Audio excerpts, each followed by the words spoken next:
on is what matters. You can't breathe inside, Junior. Cause it's always the glass that shatters. Her own words describe her the best. Miss Prutha Bhale from the Department of Mechanical Engineering.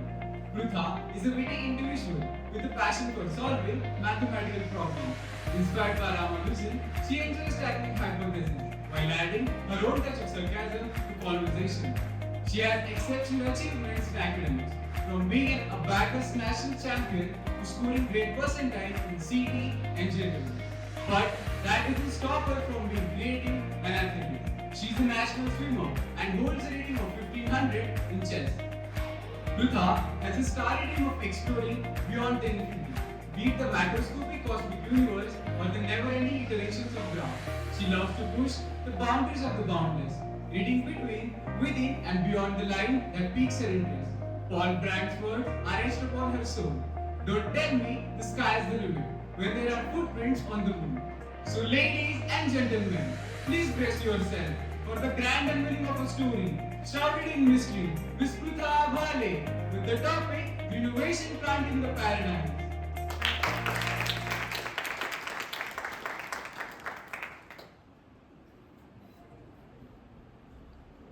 सुखदुःखे समे कृत्वा नाभा नाभो जया जयो ततो युद्धाय युजस्व नैवं पापं वाप्स्यसि. This is a prominent shloka from Bhagavad Gita that illuminates the significance of war. It says, fight for the sake of duty, treating alike happiness and distress, loss and gain, victory and defeat. If you fulfill your responsibility likewise, you will never incur sin. Let's have a look at the small clip.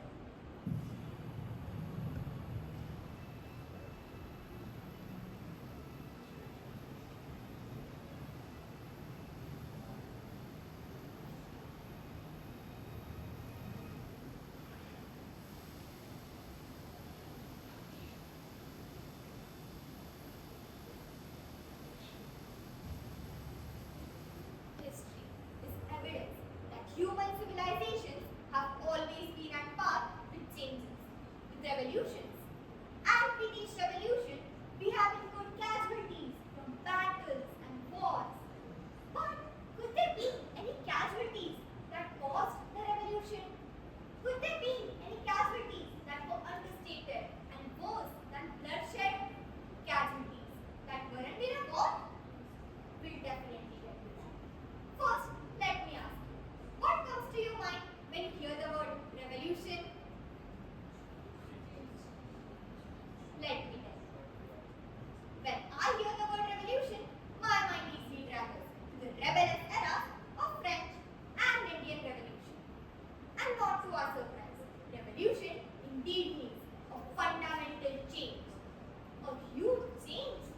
But also not surprising that this change can very well be associated with non-rebellious, harmonious, yet impactful changes like the Green Revolution.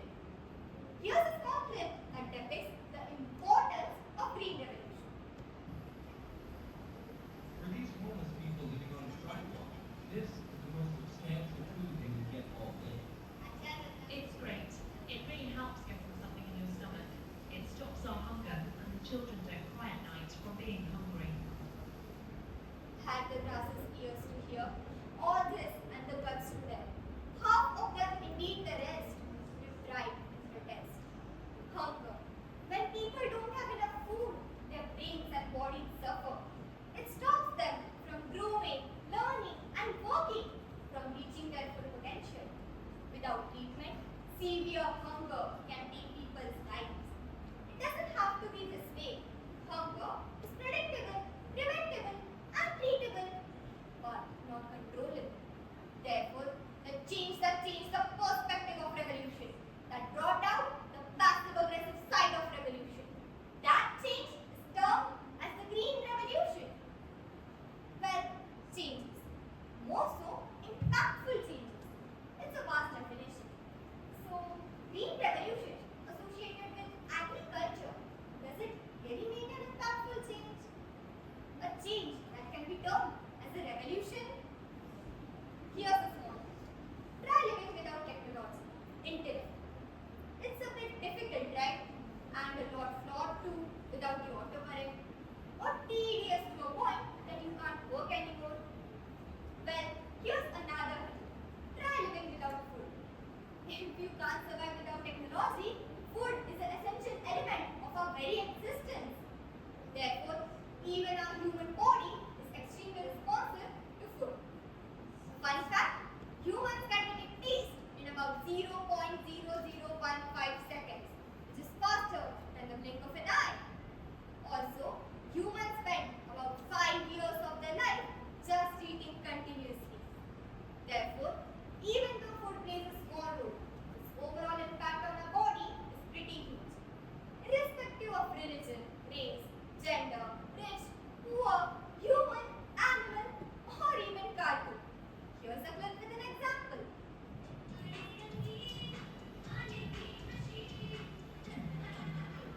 Agriculture is the primary soul of our life, that is, food security and nourishment, literally and metaphorically as well.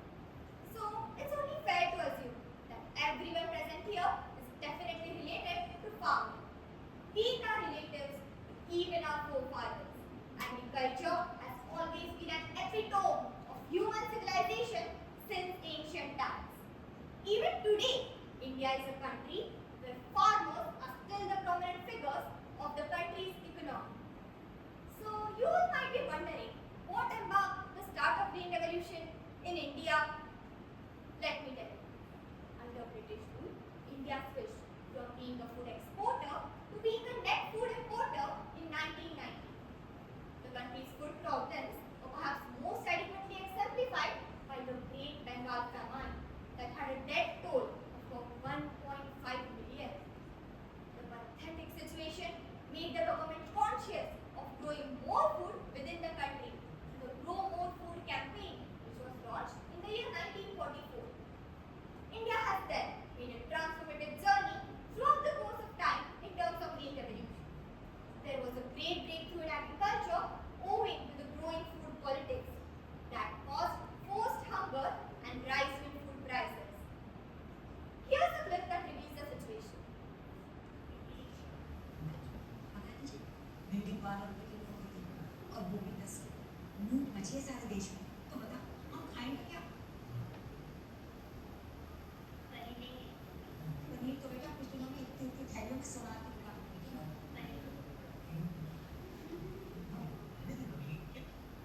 ठीक है चुप जाते Chip goes up. Well, she got one. But the 1.5 million people couldn't just suffer and die in silence. These events eventually led to a severe need for a revolution. So, India was familiarized to Green Revolution by our then Agro Minister, Dr. M.S. Swaminathan, who invited Sir Norman Borlaug, the father of Green Revolution, for his epic work in developing semi-bark, high-yield, disease-resistant wheat varieties. New fertilizers and pesticides were introduced, and there was a mass production of food. Finally, we witnessed a huge reformation of terminating hunger. Today's scenario, however, is completely different. Today, immediate hunger is not the main challenge anymore. The main challenge is overall health and nourishment.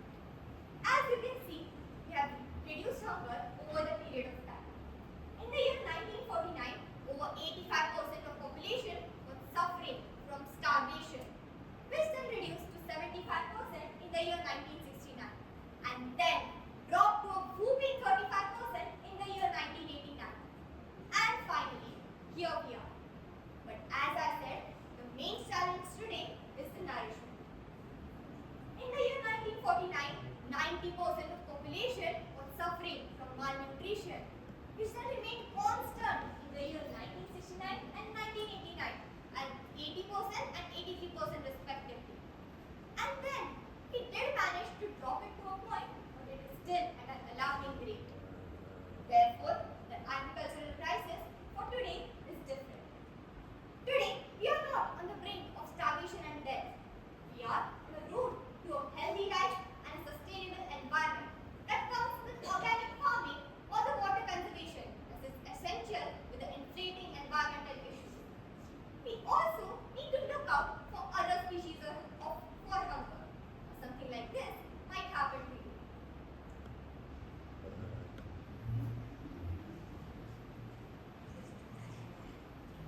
conditions. The second goal is harmony with other species, ensuring peaceful coexistence with other animals. Live and let live. The third goal is increase productivity, improve nutrition, and environmental sustainability, which is essential with the inflating environmental issues. And last but not the least is farmer livelihood, ensuring that agricultural sector is profitable and the goods required for agriculture are economical. These four come together as the four pieces of puzzle and mark the four pillars of Green Revolution 2.0. So, you all might be wondering, how can we as engineers contribute to reach these goals? Worry not. In the modern fields where dreams take root, each branch of engineering plays its flute. Civil engineers, guardians of land, craft irrigation systems, the gentle hand. Chemical wizards, in potions they brew, nurturing earth with a mindful view. Mechanical marvels in fields they roam, harvesting homes, bringing crops home. Electrical whispers weave a tale, automation dances with its scale. Computer bards algorithms sing, precision and data the melody they bring. In this symphony of science's might, Green Revolution 2.0 takes its flight, where innovation and nature dances one, a brighter future under the sun.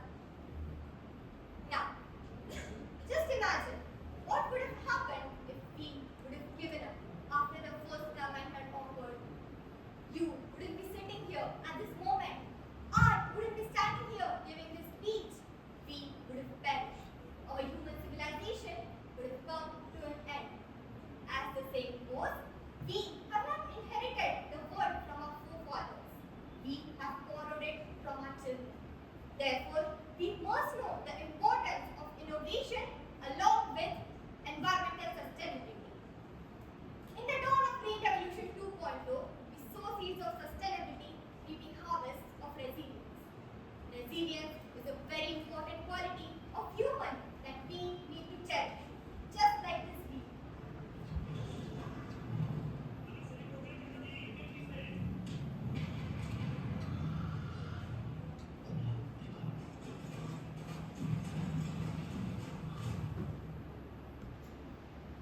And do what? Person, spinner. Cool.